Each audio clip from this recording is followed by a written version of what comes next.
This is my roof and I want to put solar panels on it, but it looks like it's an awkward roof for it. I'm looking at the house from due south at the moment. So you can see it's a sunny, bright day. That's the southwest side, and this is the southeast facing side, the front of the house. So let me just walk around and you can tell me what you think about the roof, and perhaps you can give me some advice and some ideas on how we can move forward and make the most of the roof space we've got. How many panels do you think I can fit up on this southeast facing part? You can see already the front gable protruding, and you can see a bit of shade there that it's casting on that southeast roof. From the ridge down to the soffit is approximately 4.5 meters. And so that will give you an idea of how many panels could potentially be sited up there. But of course, as I move around the roof, you'll see that there's not much chance of me getting anything up here that is facing southwest. Of course, this side doesn't get shaded until very, very late in the day. There's not much room up. Okay, well, this is the back roof of my house. The lighting isn't great, but hopefully you can see that we've got a generous sized roof there facing the wrong direction. This house is about 8 meters wide, and again, from the gutters up to the ridge is the 4.5 meters. So I guess we can get about 12 panels on there from what I understand. And this direction, we're facing northwest, so it's less than ideal. The sun does come round here. Even during January, we get a bit of sun round here for the last couple of hours of the day. But during the summer, we get a lot of sun round here. Once the sun comes round to west, we're getting a lot of sun on the roof. So what do you think? Is it worth exploring options on this larger surface? Although, of course, there's going to be a reduced output and generation. What would you do? I know we've got a good gable end here that captures sun for most of the day, as that one's facing southwest, but I know that vertically mounted panels aren't really a done thing in the UK at the moment. Let me know. Alright, here we go, guys. Now you can see what Octopus Energy has quoted me on. For some reason, as I've saved this as a PDF, it's taken out the picture of my house, but I'm sure you can still imagine from the last clip, this is the front of the house and this is what has been proposed. 6 panels, 5 in portrait, 1 in landscape at the bottom to try and fill the roof space. So it's a system size of 2.43 kilowatt. That is using, Octopus are using 405 watt panels. Maybe if I scroll down and get some more info. Shout out to Jack Perry. Maybe this will come back to you, maybe it won't. Found him really responsive, helpful. Yeah, I can't fault him. So they've quoted me 8,799 and only net savings of 3,189 over the system lifetime and 11,988. So the system consists of obviously the 6 panels and a 5.2 kilowatt hour battery. Let me scroll down through their quote and let's see exactly. Here we go. So I don't know about different brands and everything else. JA Solar seems to be quite reputable. From what I understand, pretty much all of the solar panels are much of a muchness. There doesn't seem to be much between them. And you can see it comes with a 12-year product warranty and a 25-year performance warranty. And it shows the generation of 2,156 kilowatt hours per year. Now, crucially, my consumption is going to be something in the region of 5,500 kilowatt hours per year. That is just forecast because we're new with a heat pump, so we don't really know what we're going to be using over the year. But this seems to be inconsequential when we consider the total power consumption of our house, and we don't have an EV yet, so this is not looking very good for future proofing. Moving down, this is Give Energy hybrid Gen 3 battery. Give Energy seem to be very well regarded from my quick research, and I have heard a lot about Give Energy, and of course their stuff integrates very well with Octopus. Octopus on some of their intelligent tariffs can actually take control of the Give Energy components in your house to charge and discharge at the most beneficial times for you. So it includes a 5.2 kilowatt hour battery, which, as I say, from my consumption, isn't really going to touch the sides. Since we've had the heat pump in, our daily consumption has averaged between 15 to 30 kilowatt hours. So 5 doesn't really touch the sides. And I think that Give Energy don't quote usable storage. I think that's the total storage. So I think the usable storage will be less, but that may need some investigation. Solar bird exclusion kit, that always annoys me when I'm walking around, going on a long walk, and I see birds up on a roof walking in and out underneath solar panels. I think, it's just a waste. The bird exclusion kit looks to be peanuts relative to the system cost.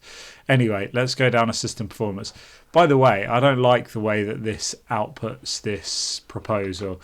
It shows up the top here the headline figures and contact details, and then it just truncates everything over into this left hand column and just leaves an empty right hand column. So I end up with 9 pages of lots of blank space. Anyway, shows that I will be able to get 43% of my energy from solar, and this is a forecast of some of the consumption versus generation.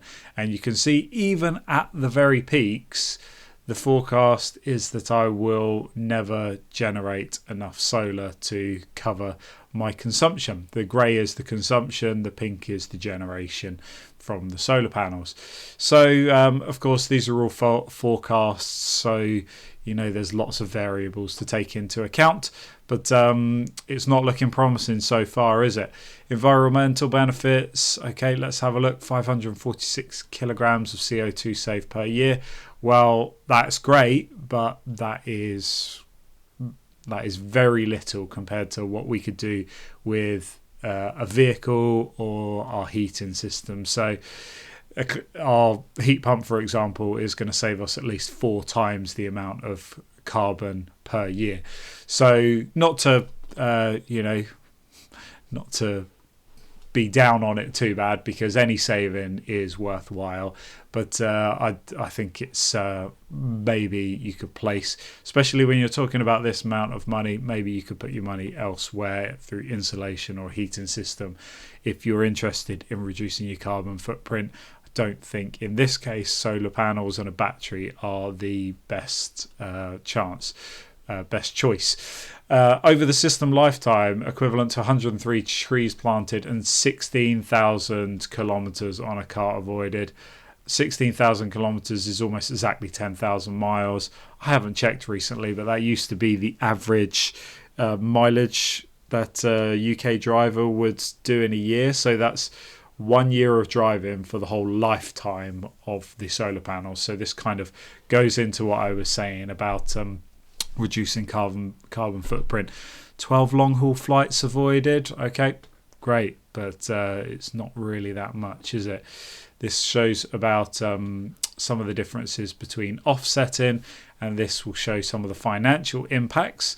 Here you can see that the break-even point is very, very far away. Does it tell me exactly when that was? No, these were this you've all seen before, so they would need £500 up front, and then the balance would be paid once it's been completed and commissioned. And then it shows some of the maximum battery output of 2.6 kilowatts. So there would be many times that the house could potentially be drawing more than that, especially if we're heating the house with a heat pump, cooking with a induction cooker, for example, and this won't be that helpful at all to us. So what else do we need to consider here? I wanted to have a look. This shows that the orientation of the panels, degrees from south, 50 degrees. To you pros out there, that may mean something. They've quoted at 35 degrees tilt. I know my roof is closer to 30 degrees. So this may all mean a bit more to some of you wizards out there, either enthusiasts or professionals. So maybe you can give me a little bit of helping hand here to see if this is a good idea or a bad idea. This looks incredibly expensive to me, so I'm going to be seeking out several other quotes, of course, like I always do. If you saw my heat pump video, you'll see I went a bit crazy, went for a good 20 or so suppliers that I contacted, and only ended up getting a handful of quotes. I don't want to waste anyone's time. I don't mind so much with some of these big companies. Sorry, Jack, if you're watching this, but I know that Octopus can absorb some of the cost, whereas some of the smaller family-run businesses that I like to do my business with, and I'd like to give them the custom, they will, every minute of their time is valuable. And so I like to try and flesh out exactly what I'm looking for before I get in touch with some of the more local firms to see what they can offer. Hopefully, this isn't showing me exactly which year this breaks even, but is this every year? So is that 1, 2, 3, 4, 5, 6, 7, 8, 9, 10, 11, 12, 13, 14, 15, 16, 17 years to break even. And then we're only making, we are making savings, but relatively small savings considering the time frame. If we were looking at this from just a financial perspective and we were just investing financially, £8,799 in a savings account with a 5% interest rate, what is that going to make us over this time? Let's see if we can do a brief little calculation, and I'll get back to you.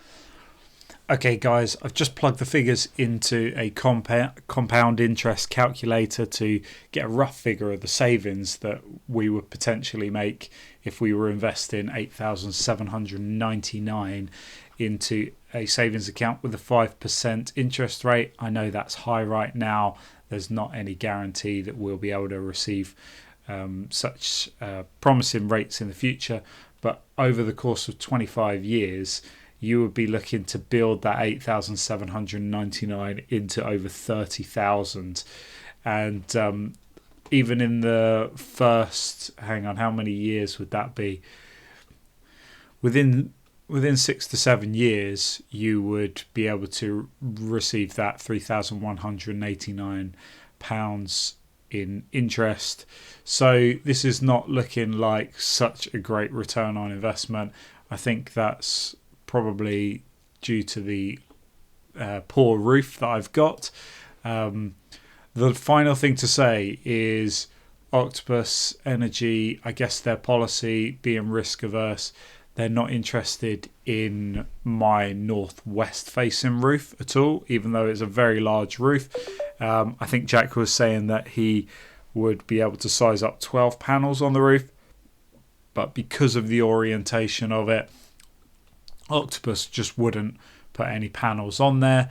A lot more of the DIY and enthusiasts seem to promote that north facing can generate a steady amount, even though it's never going to be anywhere near south facing, but over the course of the year it could average out to 50% of the output. So potentially 12 panels on the back of my roof could be the same as 6 panels on the front of my roof. We'll see. Anyway, I've rambled on plenty long enough. I'd really value anyone's input, so let me know in the comments what you think. And I'm going to keep getting some quotes, and I'm going to put a video together comparing all the different solar quotes and the different options that I've been offered. Another quick thing to mention is the battery may be the thing that's really dragging down the system. That could also potentially yield some earnings depending on some of the smart tariffs, but that is a big part financially. I think it came to roughly, I think Jack told me it was about £3,000 for the 5.2 kilowatt hour battery. Again, that sounds pretty expensive for what is really a small battery. It's not going to touch the sides in our system, and I don't think we'd ever see a return on investment of having the battery installed. So the sums may well be very different. If it was $5,799 without battery, perhaps the return on investment will be a lot shorter. Right, stop rambling. This is the end. Bye.